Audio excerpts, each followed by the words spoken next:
ኃይለኛ ውሻ ቢያጋጥሞት በየሰፈሩ ብዙ አደገኛ ውሾች አሉ።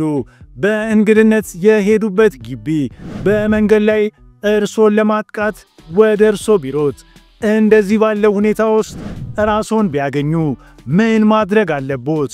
ራስዎን ከውሾች ትንኮሳ እንዴት መጠበቅ እንደሚችሉ ወይም ጥቃት ከደረሰቦት ምን ማድረግ እንዳለቦት የባለሙያዎች በጣም አጋዥ ምክሮችን በዚህ በዛሬው ቪዲዮ እንንገሮት።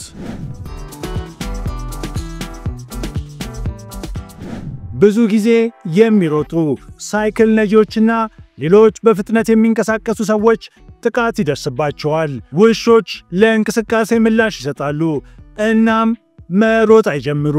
ውሾች ያሉበት አካባቢ የራሳቸው እንደሆነ አድርገው ይቆጥራሉ እናም ንብረታቸውን ለመጠበቅ ሊሞክሩ ይችላሉ።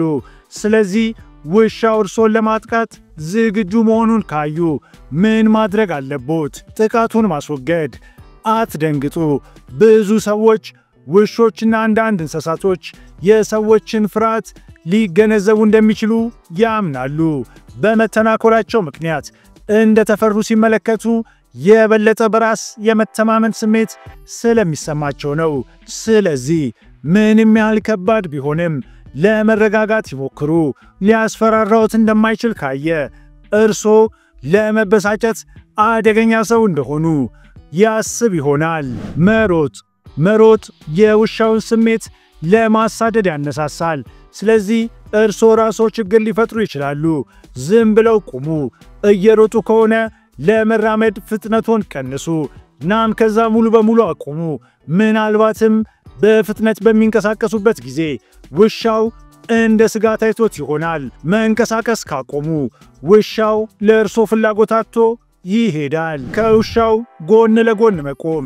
በዚህ መንገድ ለሱ ቀጭን ሆነው ይታያሉ። ይህ ማለት እርሶ ከፍተኛ ስጋት አይደሉም። ቀጥተኛ የአይን ግንኙነት ውሻውን የበለጠ ጠበኛ ሊያደርገው ይችላል። ለጥቃት ምክንያት ሊሆን ይችላል። የአይን ግንኙነት ማስወገድ። ይህ እርሶ አደገኛ እንዳልሆኑ ለውሻው ይጠቁማል እናም ምንም ጉዳት ሳያደርስቦት ሊያሳልፎት ይችላል። ለቡጢ ይዘጋጁ። ታዲያ ለድብድብ አይደለም። ጣቶቹን ከመነከስ ለመከላከል ቡጢዎች አስፈላጊ ናቸው። ውሻው ቡጢውን ቢነክስ ለማላቀቅ በጣም ቀላል ነው። ጣቶቹን ካገኘ ግን ጉዳቱ የከፋ ሊሆን ይችላል። ውሻውን በሌላ ነገር ይረብሹት። በእጆ የሆነ ነገር ካለ ወደ ሌላ አቅጣጫ ይጣሉ። የውሃ ጠርሙስ፣ ቦርሳ ወይም ሌላ ማንኛውም ነገር ሊሆን ይችላል። ለመጣል የተዘጋጀ ነገር በእጆ ከሌለ አንድ ነገር ከመሬት ላይ እያነሱ እንደሆነ አስመስለው ወደ ሩቅ ቦታ ወርውሩት። ውሾች በጣም ተጫዋች እንስሳዎች ናቸው። ምናልባት ይህ እርሶን እያጠቃ ሳይሆን ትኩረትን ለመሳብ እየሞከረ ሊሆን ይችላል።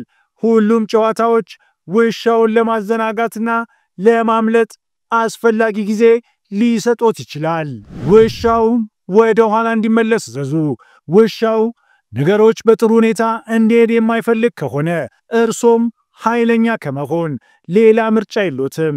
በጠንካራ ድምፅ ተመለስ በማለት የቁጣ ድምፅ ያውጡ።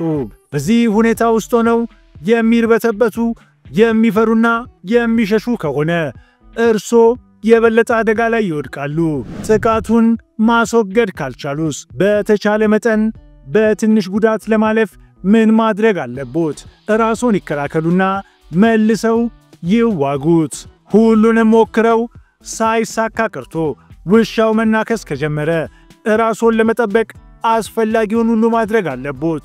ውሻውን በአፍንጫው፣ በጉሮሮ ወይም በጭንቅላቱ ጀርባ ለመምታት ይሞክሩ። ውሾች ሊገድሉ ይችላሉ። ያንን መገንዘብ አለቦት። ለእርዳታ መጮህ ግድ ይሎታል። ስለዚህ እርዳታ መጠየቅ ምንም ችግር የለውም። ምናልባት አንድ ሰው ሰምቶ ውሻውን እንዲያስጥሎት ይረዳዎታል። ፊቶና አንገቶን ይጠብቁ። ወደ አላስፈላጊ ክፍሎች አንገቶ ላይ ወይም ፊቶ ላይ እንዲደርስ አይፍቀዱ።